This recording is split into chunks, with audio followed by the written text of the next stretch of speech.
Es momento de asomarse a La Ventana Indiscreta, un programa de reflexión y crítica para abrir nuestra mirada a lo mejor del cine. Conducen Anne-Marie Meyer y Hammurabi Hernández. La Ventana Indiscreta. Iniciamos. Bienvenidos de nueva cuenta al programa de La Ventana Indiscreta. Como cada miércoles estamos aquí, Anne-Marie Meyer y yo, Hammurabi Hernández, para hablar sobre cine, para hablar sobre los estrenos en cartelera. Nos aventuramos un poco para reflexionar más sobre las películas que estamos viendo cada semana. Agradecemos a Rafa Guzmán y a Marco Barajas que nos asisten, nos ayudan para la transmisión de este programa, para que pueda llegar a ustedes cada miércoles por Jalisco Radio. Anne-Marie Meyer se encuentra como cada miércoles aquí conmigo. Estábamos discutiendo anteriormente pues las noticias que hay cada semana de cine. Esta semana estamos muy al pendiente de lo que está sucediendo en Cannes, en el Festival de Cine de Cannes. Es muy extraño después de casi más de 2 años decir, está el Festival de Cannes ahorita en este momento y estamos al pendiente de cómo le están yendo las películas y cómo le están yendo también a la delegación mexicana en este festival, que quizás sea pues como el más prestigioso del mundo. Anne-Marie, ¿cómo te encuentras hoy? ¿Qué tal? Muy bien. Obviamente con ganas de estar en Cannes, de haber visto a Annette en el estreno, de estar viendo las películas, pero aquí estamos y ya sabemos que las vamos a poder ver un poquitito con algo de retrasito, pero estoy segura que las películas importantes de Cannes nos van a llegar también como en otros años, ¿no? Porque entre Francia y México hay un buen, digamos, un buen movimiento de intercambio y siempre hay presencia mexicana en Francia y también aquí hay presencia mexicana en Francia y aquí también hay presencia francesa en los festivales en México. Sí, y además, pues obviamente las noticias siempre son, digamos, es lo que hace al Festival de Cannes, pues ser como ese festival importante, que siempre hay pues noticias de a quién celebraron, a quién conmemoraron, quién está estrenando película nueva, etcétera. Por ejemplo, el festival inició con este homenaje a Jodie Foster, que fue el mismo Pedro Almodóvar el que le entregó este homenaje, esta palma de oro, digamos, especial a Jodie Foster, que fue, pues, es una actriz que desde niña ha estado en las películas, incluso, pues, estuvo en Taxi Driver hace muchos años, que fue una de las ganadoras de la Palma de Oro, y además ha estado, pues, también muy presente en varias de las películas que han estado en competencia. Obviamente la película de Leos Carax, que es como un realizador francés que, pues si no han visto, por ejemplo, Holly Motors, pues deberían de ver Holly Motors porque son estos realizadores de verdad muy experimentales, muy creativos, muy fuera de serie de lo que es el cine y que justamente fue la función inaugural, su película, Annette, un musical con Adam Driver, que además yo creo que mucha gente va a ser como la película que la gente va a estar esperando, ¿no? Entonces, esas noticias de pronto, pues, lo que hacen es despertar el apetito por ver qué es lo que va a haber este año en el cine, como en el cine internacional. Eso es interesante, Hammurabi, y además los franceses ahí son muy interesantes en que su cultura, su cine, sus perfumes y su cocina son conocidos en el mundo porque ellos los promueven.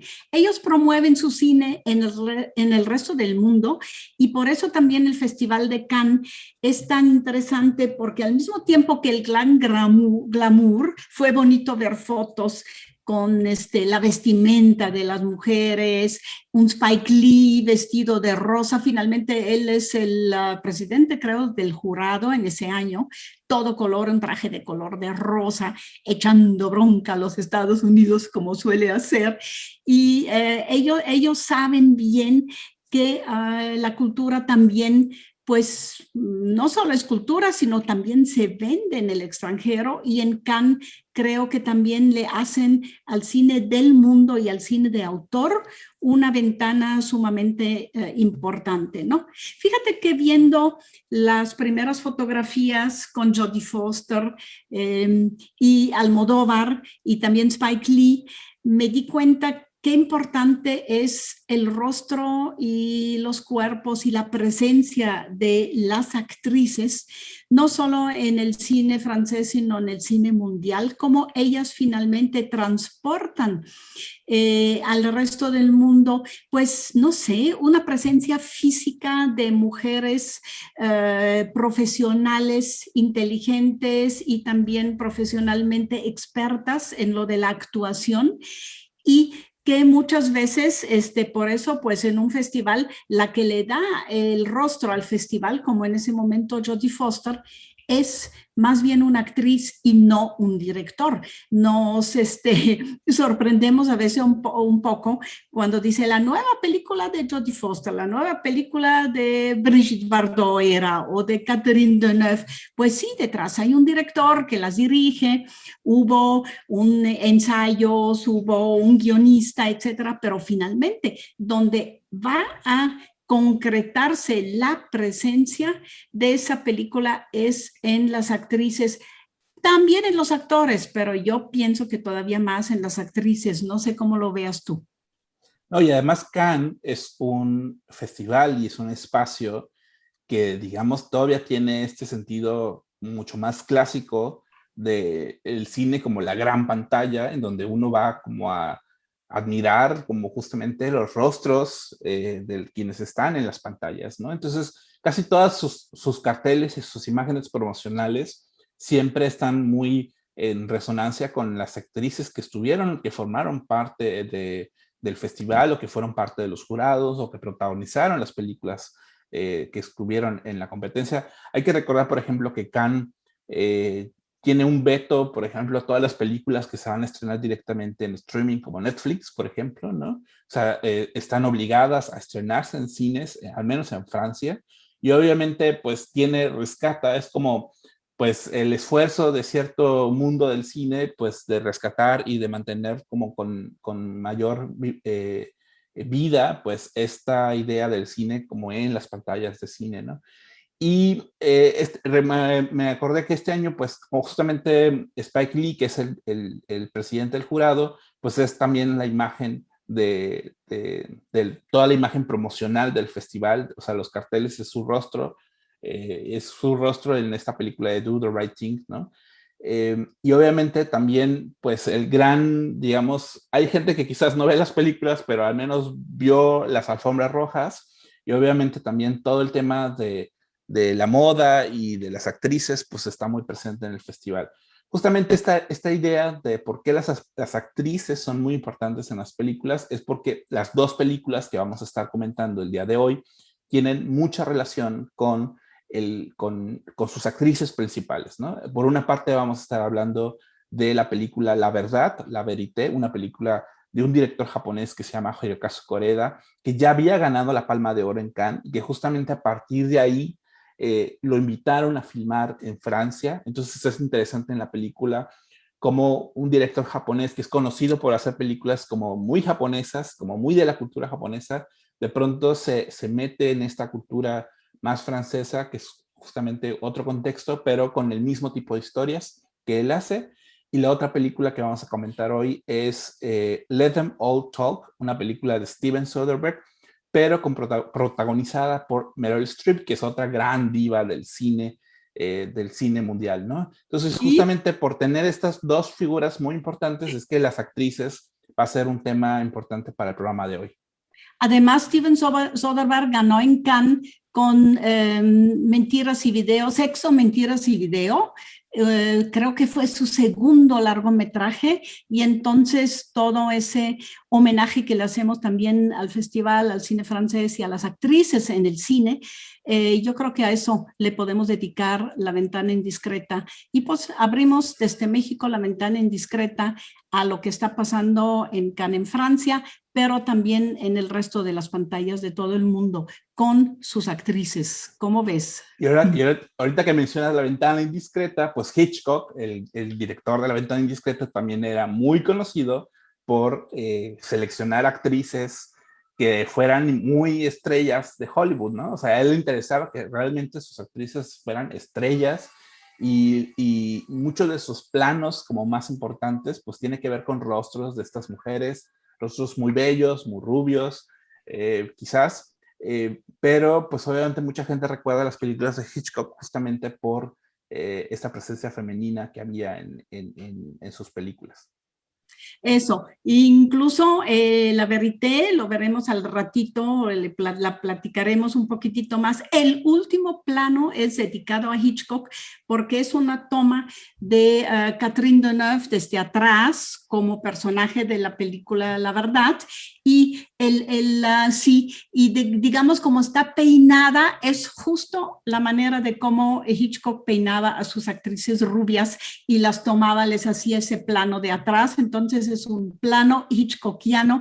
Las dos películas de las que vamos a platicar además tienen el suspenso a la Hitchcock, diríamos. Sí, y también en La Vérité hay un momento en donde las actrices dicen, bueno, el personaje de Catherine Deneuve dice, yo pude haber trabajado con Alfred Hitchcock, y la hija le dice como, ¿en serio? ¿En serio hubieras querido trabajar con él? Y empieza a hacerle así con el gesto del cuchillo de Psicosis, ¿no? Porque finalmente saber que trabajabas con Hitchcock significaba que te iba a poner en una situación bastante incómoda de que te querían matar o algo por el estilo, ¿no? Entonces, obviamente hay una broma ahí muy padre con ese tema. Vamos cerrando el primer bloque con música de Los Paraguas de Sherwood, porque justamente para hacer homenaje a Catherine Deneuve, que es una de las actrices que vamos a estar hablando el día de hoy a partir de su película La Verdad. Entonces escuchamos música y cerramos el primer bloque y nos escuchamos hasta el siguiente bloque. Ma petite fille, tu es folle, est-ce qu'on pense au mariage à 16 ans, 17 ans, amoureuse? Est-ce que je suis trop laide ou trop bête? Mais non, tu n'es pas laide, tu n'es pas la merveille des merveilles. Mais on ne peut pas dire que tu sois laide ni sotte, seulement tu as le temps. Tu crois aimer, mais l'amour c'est autre chose. On ne tombe pas comme ça, amoureuse d'un visage que l'on croise dans la rue. C'est un jeune homme que j'ai rencontré plusieurs fois et qui m'aime. Nous voulons nous marier, tu ne dis rien. Mais je suis stupéfaite. Je suis allée avec lui au théâtre hier soir. Magnifique! Alors tu m'as menti et tu avoues sans la moindre honte. Ce n'est pas honteux de vouloir se marier. À ton âge, si, enfin non. Tu es une petite fille, toute petite. Tu ne sais rien. Évidemment, ce n'est pas avec ce que tu m'as dit que je saurais me débrouiller. Lorsque j'ai épousé ton père, moi, je ne savais rien. Il n'y a pas de quoi se vanter. Le marchand de couleurs, s'il vous plaît. C'est la porte à côté. Quel âge a-t-il? 20 ans. Bien entendu, il n'a pas fait son régiment. Non, il vit avec sa marraine, une dame qu'il a élevée.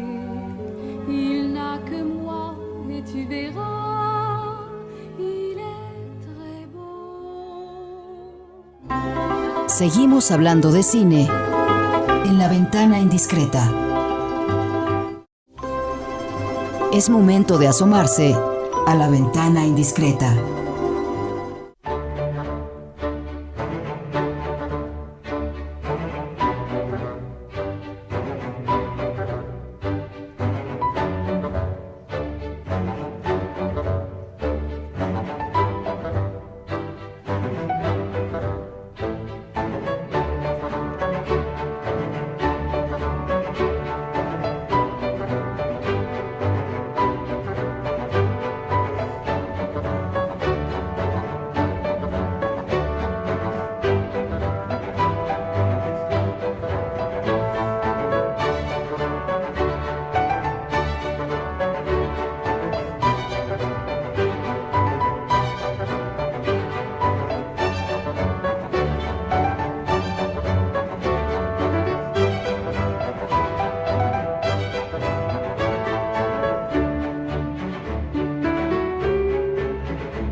Regresamos aquí a La Ventana Indiscreta para escuchando música del compositor ruso Alexei Aiguy para la película La Vérité, La Verdad, una película dirigida por un realizador japonés que se llama Hirokazu Koreeda, que está filmando por primera vez fuera de su país. El año pasado, hace como unos 2 años más bien, había ganado la Palma de Oro por la película Asuntos de Familia, Shoplifters. Es un director que, pues, aunque en realidad, pues, desde los 90 tiene consolidando una filmografía muy interesante, pues como a partir del 2012, con una película que se llama De tal padre, tal hijo, quizás es como la película que lo empezó a mostrar de manera más internacional. De ahí tiene películas como Mi pequeña hermana, Tras la tormenta, El tercer asesinato, y justamente esta de Shoplifters fue como, digamos, la que lo consagró como, digamos, de estos, el premio principal del Festival de Cannes. Y creemos que a partir de ahí, de ese triunfo, fue que lo invitaron a filmar en Francia, un guión que él ya tenía por ahí pendiente hacer. Y entonces, cuando vemos la película La Vérité, la verdad, es muy reconocible, pues, todos los temas de este director. Por una parte vemos las relaciones familiares, vemos cómo hay una serie de, pues, como de resentimientos y reclamos que hay como entre las distintas generaciones de una familia, y también como esta preocupación por reconocer, pues, qué es lo que finalmente conforma tu familia, ¿no? Si son más bien los lazos sanguíneos o más bien son como la convivencia que hay entre los miembros de una familia y que finalmente son lo que los define como tal, ¿no? Entonces vemos en esta película que está pues una serie de actrices, un par de actrices que son muy reconocibles en el cine francés. Una de ellas es Catherine Deneuve y la otra es Juliette Binoche, que interpretan a una madre y a una hija. Ella, Catherine Deneuve, la madre, pues es como la gran actriz de, digamos, de Francia, por así decirlo de una manera.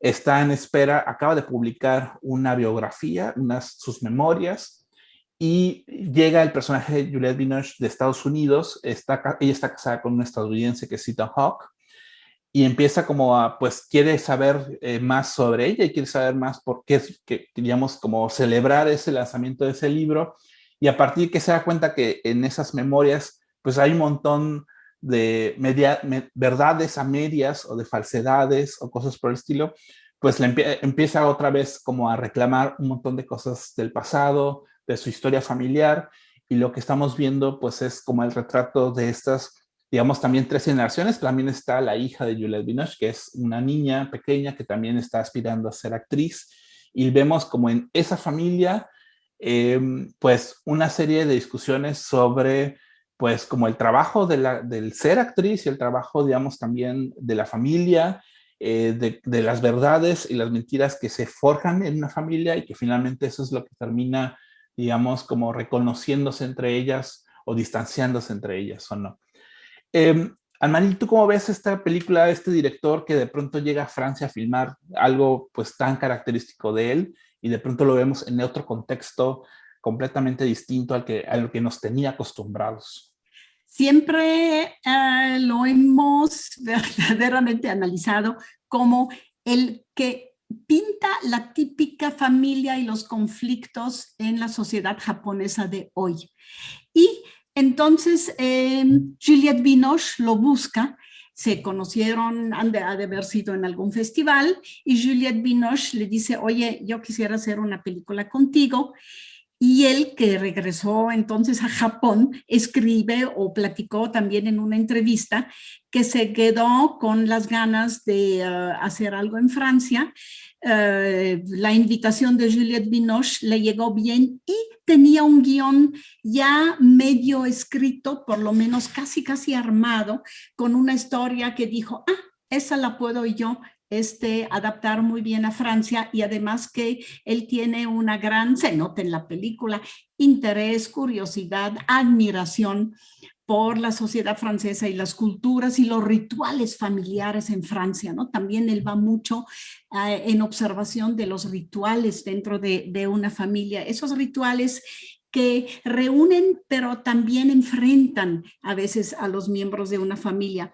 Y entonces yo creo que fue muy feliz que también invitaron a Catherine Deneuve como tercera en ese contubernio de los tres para armar esa historia tan interesante. Él escribió el guión, obviamente, y entonces entre las tres mujeres arman una historia que tiene que ver con una como familia alterna. Como bien dijiste, no es nada más la familia sanguínea, sino hasta hay un personaje ya muerto que también juega un papel importante entre ellos. Y también las posibilidades de medias verdades, mentiras o como tú dices también de memoria que cada uno tiene y ficciona. Sabemos bien que nuestros recuerdos y la memoria que finalmente construimos, sí, es también una construcción.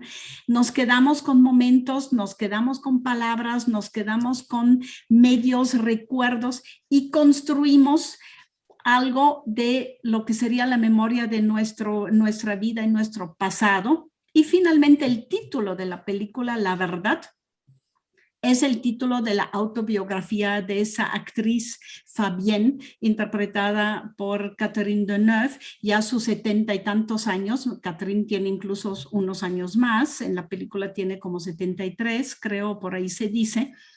Y Juliette Binoche, que es su hija ya mayor con una hija como de 8 o 9 años, que llega de Estados Unidos, y la historia entre madre, hija, nieta, cine, familia, ficción y realidad.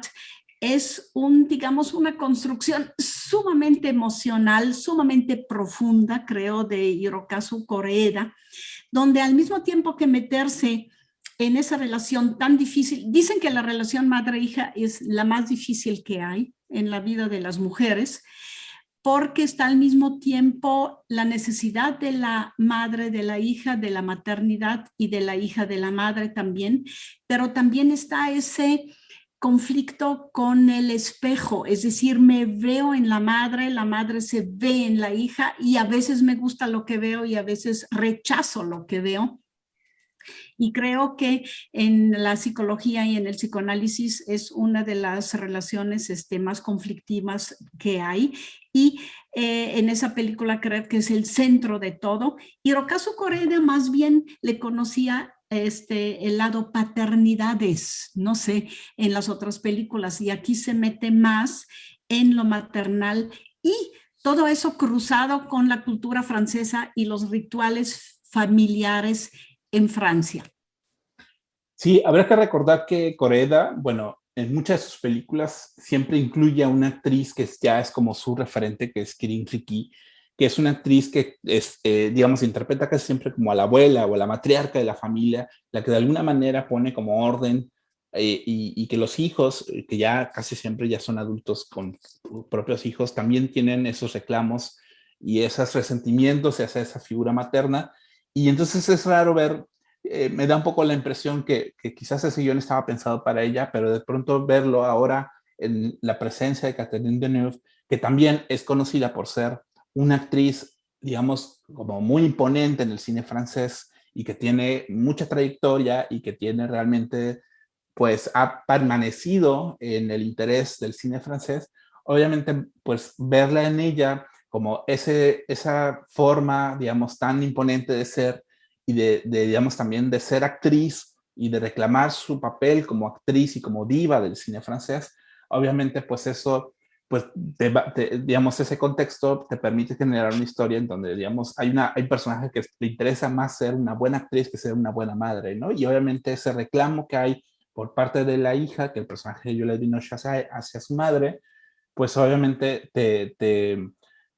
pues piensas que quizás, pues me da un poco la impresión que hacían de ser como a veces muchas actrices que están como muy, o no nada más actrices, sino incluso gente de medios de comunicación y cosas por el estilo, que están como más enamoradas de sí mismas o de sí mismos que del entorno en el que se encuentran, ¿no? Y obviamente la película pues te da risa, hay momentos como de mucha comicidad por justamente cómo puede alguien ser como tan narcisista, pues como con cómo se ven, ¿no?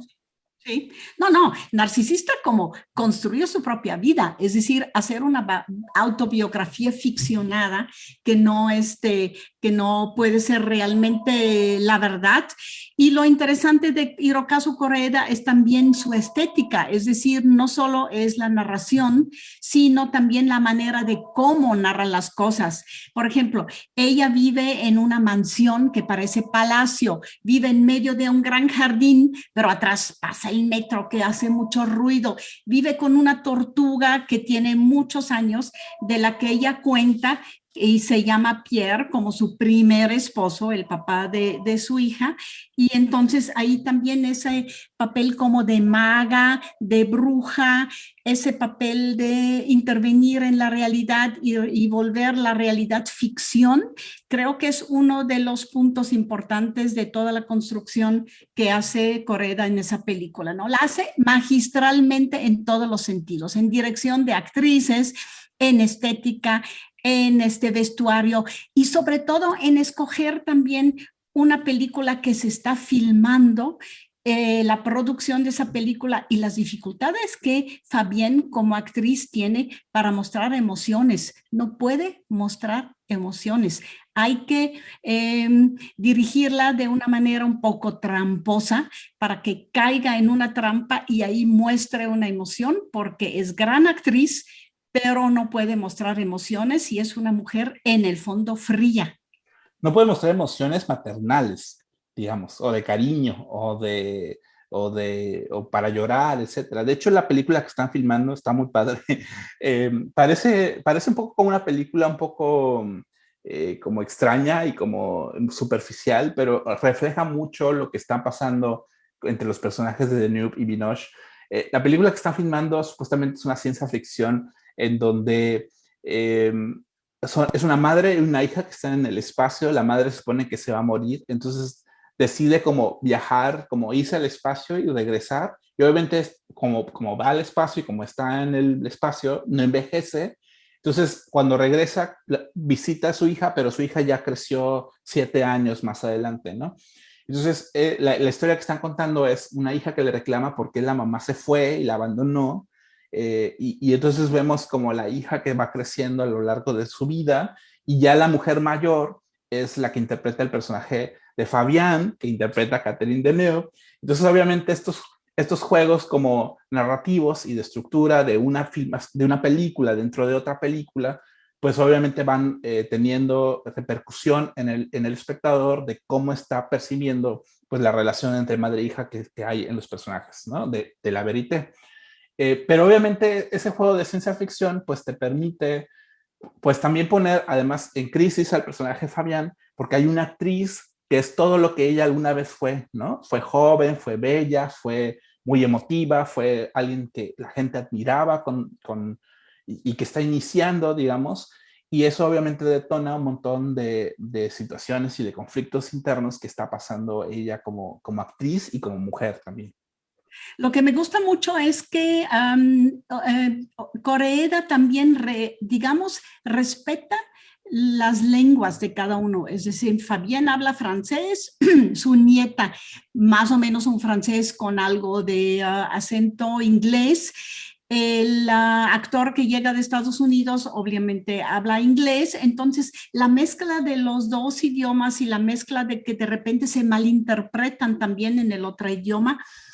Y en los rituales franceses familiares, el comer juntos, el cocinar juntos, el ir a un restaurante, a una fiesta juntos, también son de una manera observada a detalle y con mucho cariño. Yo siento que de veras como japonés, ¿te acuerdas? Sus películas de Japón son a veces muy frías en el ambiente, el modernismo, ¿no? el vidrio, los reflejos, el azul. Y aquí son tonalidades mucho más cariñosos en el fondo, pero también resultan a veces un poco, sí, pues falsos, hipócritas incluso, pero también hay momentos emocionantes que incluso pues uno mismo pues sabes que estás en una especie de comedia en el fondo porque todos caen un poco en su propia trampa, pero también te emociona muchísimo lo que pasa entre los personajes, te identificas también con las situaciones familiares que uno también las vive a veces bastante, digamos, intrínsecas, bastante difíciles, ¿no? También. Sí, yo rescato mucho el personaje de Ethan Hawke, que es un actor de Estados Unidos que no sabe francés. Entonces, todo el tiempo en la película está con cara de no saber qué es, no entender, o sea, no entiende nada, nada más se queda como viendo, como, sí, como que todo lo dice, sí, todo lo reafirma y todo intenta además ser como amable con su familia política, ¿no? Entonces, de pronto me gusta mucho el personaje de los hombres en esta película porque, digamos, podemos pensar que están como invertidos, las mujeres son como las que digamos, tienen como el control de la familia, son como las que dirigen a la familia, y los hombres más bien son los que cocinan, los que juegan con los niños, con los que, digamos, son como más, tienen el control de la casa, más hogareños, más domésticos, pero también, obviamente, ese reconocimiento como, digamos, a esta inversión de roles como dentro de una familia, digamos, más moderna, también se nota mucho como hay como, digamos, esta visión muy masculina, digamos, en el cine Corea, una visión de la masculinidad como mucho más apacible y como más tranquila, ¿no? Y creo que eso tú lo dijiste muy bien, Corea, es alguien que de manera muy silenciosa va construyendo como el drama. No te plantea desde un principio así como, este es el conflicto, estas son las situaciones, sino parece que va muy tranquilamente mostrándote la situación como la situación en la que se encuentra esa familia para finalmente, digamos, darte este golpe emocional que hay como hacia el final de la película, en donde ya estás entendiendo realmente, en donde los personajes se sinceran, pero después esa sinceridad resulta que también es ficticia. Entonces, obviamente, también eso te pega como espectador, decir, bueno, qué difícil es encontrar la verdad emocional, las emociones verdaderas, cuando todo el tiempo pues la familia pues te está obligando por la situación, por la profesión en la que se encuentran, que es el ser actriz, pues te está obligando a hacer, pues, decir cosas ficticias de tu relación con otras personas, ¿no? Pues la vida es teatro, ¿no? También. Pero en la película está muy claro el enfrentamiento de la actriz europea que siente que el teatro y el cine europeo no son Hollywood, no son Estados Unidos, ¿no? También cuando le presentan al actor de Hollywood, dice, se llama actor. Bueno, lo que se puede llamar actor a un actor americano. Entonces, ahí hay unos chistecitos que mete también Coreda, que muestran mucho de cómo el cine francés y el teatro francés, ella nunca ha viajado, sino que para ella es el mundo, no hay otro aparte. Lo padre de ver la película es ver como digamos, esa mezcla de culturas de Estados Unidos, Francia y Japón en una sola película, que está actualmente en cartelera, la pueden ver en las salas de cine, La Vérité, La Verdad, de Hirokazu Koreeda. Cerramos el bloque de ahorita con música de La Vérité y cerramos y nos encontramos en el siguiente bloque.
La ventana indiscreta.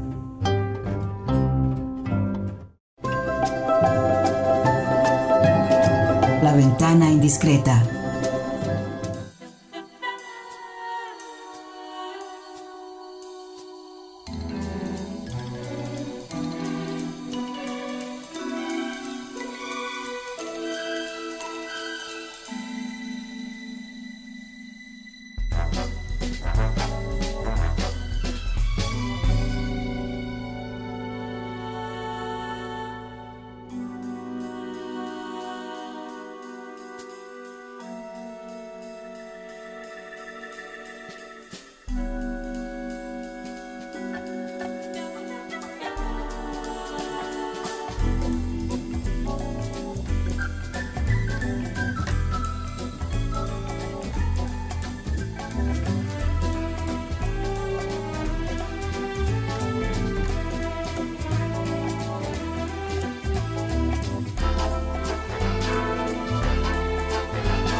Regresamos a la ventana indiscreta para nuestro último bloque, para hablar de el que para mí es el hombre del año, Steven Soderbergh. A Steven Soderbergh ya fue muy extraño que lo recordáramos el año pasado porque mucha gente regresó a ver Contagio a partir de la situación de la pandemia y luego lo llamaron para ser el productor de los Óscares en plena situación de la pandemia y acaba de estrenar, en menos de un año estrenó 2 películas y ya está en camino una tercera película, entonces realmente el hombre está muy ocupado en este año y a partir de que ya llegara aquí a México esta nueva plataforma de streaming, la de HBO Max, pues finalmente se puede ver de manera, digamos, legal todas estas películas que está haciendo últimamente. Una de ellas, la que vamos a comentar hoy, que es Let Them All Talk. Algo así como dejen que hablen todos o dejen que hable todo, ¿no? Dejen que lo hable todo. Es una película, como comentábamos al inicio del programa, con Meryl Streep como protagonista, en donde tiene un papel, digamos, muy similar al que estábamos comentando con el de Catherine Deneuve, el de una escritora que le entregan un premio, que tiene que ir a viajar a Inglaterra para recibir una condecoración. Ella, pues el mundo editorial está al pendiente de que escriba una secuela de un libro muy famoso y de muy exitoso, pero nadie sabe si realmente está escribiendo o no una secuela de ese libro. Entonces le invitan a tomar un crucero que vaya de Nueva York a Inglaterra para poder recibir ese premio. Es un crucero de un viaje que va a durar 7 días y ella dice, ¿puedo invitar a varias personas? Y le dicen sí. Entonces se invita a 2 amigas de su juventud con el cual ya había perdido contacto y a su sobrino, que es como el único familiar que parece que tiene, que es con el que puede como relacionarse y hablar con él, ¿no? Y entonces obviamente vemos en esa película a Meryl Streep, vemos a Diane West, vemos a Lucas Hedges como el sobrino y a Candice Bergen, y obviamente ese reencuentro entre los 4 más su editora que está ahí como escondida al pendiente del libro que está escribiendo, pues lo que vemos es, primero parece que es simplemente una historia de un grupo de amigas que se reencuentran para retomar pues como viejas conversaciones, pero después lo que vemos es que a partir de la escritura de este libro, pues hay más bien como resentimientos y reclamos entre ellas, a raíz de que ella publicó un libro, digamos, convivencias personales de ellas, ¿no? Entonces, obviamente, pues también tiene este tema como de los resentimientos y como del pasado y como de ciertas, digamos, situaciones como incómodas que se tienen que reestructurar, reelaborar, reconversar entre ellas para que pueda sanar esa relación. Y lo que vemos es, digamos, quizás una película muy experimental, porque es una película filmada en 10 días, Casi todos son conversaciones entre los personajes. La mayoría de las conversaciones, al parecer, son improvisadas, son diálogos improvisados por parte de los actores. Y es una película que digamos como muy experimental, como muy en el sentido de lo que Soderbergh siempre hace en sus películas. Annemarie, ¿qué piensas sobre Let Them All Talk? Pues me encantó, una película que es realmente una road movie encima del mar, en el crucero Queen Mary, que es uno de los más lujosos que hay, es un crucero que tiene, como todos los cruceros, los barcos estos, clases sociales, ¿no? Hay una parte que es para los pasajeros en general, luego hay unos de suites, donde obviamente la meten a ella. Interesante nada más platicarles el inicio a Hammurabi un poquitito, porque es como la necesidad de tomar el crucero, porque ella dice que no puede volar. Ella se llama Alice, la que es interpretada por Meryl Streep, y obviamente la película juega alrededor de ella. Ella es el personaje central como mujer, pero también como amiga, ex amiga, como escritora conocida también, también como de la parte de la editorial, alguien que tiene que aportar nuevas novelas que son éxitos para que haya un poquitito más de dinero en las arcas de esa editorial que la está promoviendo.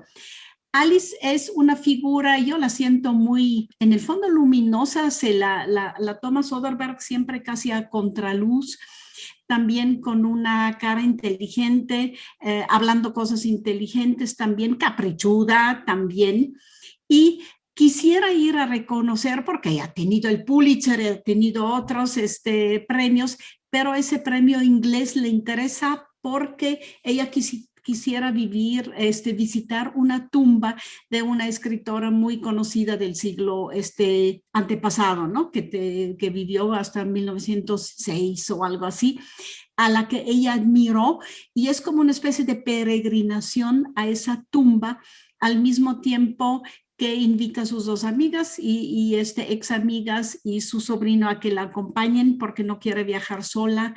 Y ella le dice también a su editora, muy jovencita, no puedo, no quiero, no puedo volar, tengo que ir de otra manera. Y como no hay tierra entre Estados Unidos y Inglaterra, sino mar, tienen que tomar un crucero. Su crucero se convierte para ellas en una especie de laberinto con distintos espacios. Un espacio que es el comedor que cada noche se encuentran. Hay muchos corredores, están también las afueras, hay muchos días lluviosos y entonces es importante que tenga auditorio. Ella tiene que dar una charla para que le regalen ahí los 4 camarinos que necesita para hacer el viaje. Y entonces todos esos espacios también no convierten a la película en esa cosa de nada más hablado en un solo espacio, que se dio mucho en el confinamiento, sino que sí hay aire, ¿no? Sí, cada personaje tiene sus espacios y están los espacios también de encuentro ritual entre los personajes. Lo que pasa en cada road movie es que durante la travesía, durante ese camino que físicamente se transcurre, se desarrollan también los conflictos. Y creo que sí hay que hablar un poquitito más de los conflictos, Hammurabi, si te parece, porque hay un profundo resentimiento de una de sus amigas, que es Roberta, interpretada por Candice Bergen, que trabaja, la vemos en un almacén de ropa interior femenina, y la invitan a ese viaje y ella se lanza, pero con la idea, el objetivo de que ella me debe mi vida.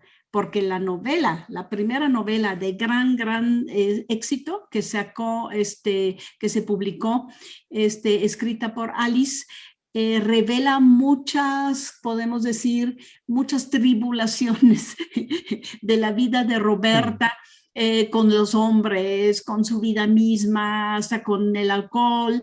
Y entonces ella toma ese transatlántico y acompaña a su ex amiga, en el fondo con la carga del pasado, queriéndose decir, tú fuiste la que me robó mi vida y yo nunca llegué a nada, no tuve éxito porque tú la metiste en tu novela y la diste a conocer a todo el mundo, ¿no? Ese creo que es uno de los conflictos grandes en la película. Sí, solamente que creo que la gran ironía de la película es que aunque la película se llame Let Them All Talk, dejen que todos hablen, en realidad eso nunca lo hablan entre ellas. O sea, de hecho siempre están intentando ponerse en contacto para hablar, tener esa conversación privada y poder, pues, saber qué es lo que una piensa de la otra. Y nunca pueden, nunca, siempre hay una circunstancia, una situación que les impide, o no están listas todavía para hablarlo, ¿no? Entonces, es muy interesante cómo la película, aunque, digamos, entre las distintas escenas te dicen los conflictos de los personajes, siempre hay un juego muy teatral en donde un personaje le dice a otro qué piensa de un tercero, pero nunca se lo dice ese tercero, ¿no? Y entonces digamos, esas omisiones de no decirse las cosas finalmente es lo que finalmente produce el conflicto en la película, aunque nosotros como espectadores sí los conozcamos porque lo hablan, digamos, de manera mucho más privada, con personajes que literalmente no les competen, pues como tener que escuchar eso, ¿no? Entonces, creo que es irónico, pues como en la película, cómo hay esos reclamos justamente por esas faltas de conversación y esa falta de comunicación que hay entre los personajes, que también esos reclamos pues es muy, muy común o se parecen mucho a los del personaje de La Verdad, en donde digamos el trabajo artístico y creativo de una de ellas termina imponiendo y termina contaminando las relaciones personales con sus parientes o con sus cercanos, con sus amistades, con su sobrino, etcétera, ¿no? Entonces, de pronto esa idea de alguien que está guardando muchas cosas, pues está obviamente pendiente, está muy presente en la película. Al principio de Let Them All Talk me recordó mucho a la trilogía de Ocean's 11, por la manera en que muestra los casinos, los restaurantes, los lugares de juego, como esta idea del lujo que termina como, digamos, envolviendo la historia, ¿no? Dando un contexto de la historia. Yo rescato mucho el trabajo de fotografía, hay unas imágenes como el crucero, de las puestas de sol, de las cortinas, de las luces que hay en ese crucero, que hay unos juegos de contraste entre azules y amarillos que me gustan mucho y que son muy reconocibles de la filmografía de Soderbergh. Y me parece que este desafío de filmar en una semana toda una película, me parece también que es muy válido y muy interesante de reconocer en la película. Soderbergh había anunciado hace varios años, ya no voy a hacer cine, ¿te acuerdas? Voy a hacer un que otro, así con gran pompa, dijo, no, yo ya cine no voy a hacer, algunas series por ahí también que los está haciendo, pero por suerte, yo todavía escribí en un artículo, ojalá no sea fiel a sus ideas y vuelva a filmar, y ahora nos da cosas quizás mucho más experimentales, como que se permite ese tipo de experimentos, porque con Ocean's 11 y todo eso fue así, Tráficos y el gran cine, y ahora hace cosas un poquitito más, pues más experimentales y se lo agradecemos. Yo creo que se lo agradecemos. A mí me gusta mucho cómo él sabe manejar la imagen y sabe manejar la narración a través de la imagen, ¿no? El tener ese ligero movimiento de un transatlántico, a mí me parece que le da todo el ritmo a la película. Y luego lo interrumpe para fijarse en una especie de diálogos o hasta monólogos a veces como confesiones. Yo lo conocí en Sexo, Sexo, ¿cómo se llama? Sexo y Video. Sexo, Mentiras y Video. Mentiras y Video. Pues Sexo, Mentiras y Video. Aquí hay menos sexos que en otra, pero hay mucho mentiras y mucho video. Y muchas confesiones también en la película, porque se centra la cámara entonces en ellos mismos. Y finalmente tú dices bien la palabra ironía. Sí, las ve con digamos, con una distancia irónica, porque nadie es sincero, todos mienten, y finalmente hay una especie de podredumbre en ellos a nivel emocional, porque no pueden vivir realmente en el momento, ¿no? Se ve al joven Tyler con más frescura y más ganas de aprovechar el momento y aprovechar la oportunidad, pero las tres mujeres ya mayores están como jugando también un papel de vida vitalicio, que finalmente al final de la película se muestra también como una especie de juego, pero juego mortal también entre ellos, como un juego a la Hitchcock también, juega mucho con Hitchcock también, ¿no? Juega mucho con la noción de thriller. De hecho, hay un personaje en esa historia que es un escritor de thrillers y de novelas de misterio, que obviamente él es muy serio, digamos, no tiene más que cierta presencia en la película, pero te da evidencia de que lo que estás viendo quizás es algo mucho más secreto y como más, sí, como malvado, ¿no? Como que hay como cierta maldad, o malicia, más bien malicia, como en la motivación de los personajes. Y que habla justamente del resentimiento que puede haber como en esta relación y con la obra creativa finalmente también, ¿no? Vamos cerrando nuestro programa de hoy. Muchas gracias por escucharnos, muchas gracias a Mari por acompañarme como cada miércoles. Al contrario, acompañarte y divertirnos con las películas. Y les recordamos a todos que si van al cine, pues cuídense, traigan siempre el cubrebocas puesto, atiendan todas las medidas necesarias. Esto para que podamos seguir yendo al cine y que no haya mayor problema, este problema no se nos haga más grande. Los dejamos con música de Thomas Newman para la película Let Them All Talk y nos escuchamos el siguiente miércoles. Cuídense, nos vemos la siguiente semana.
Por hoy, cerramos La Ventana Indiscreta.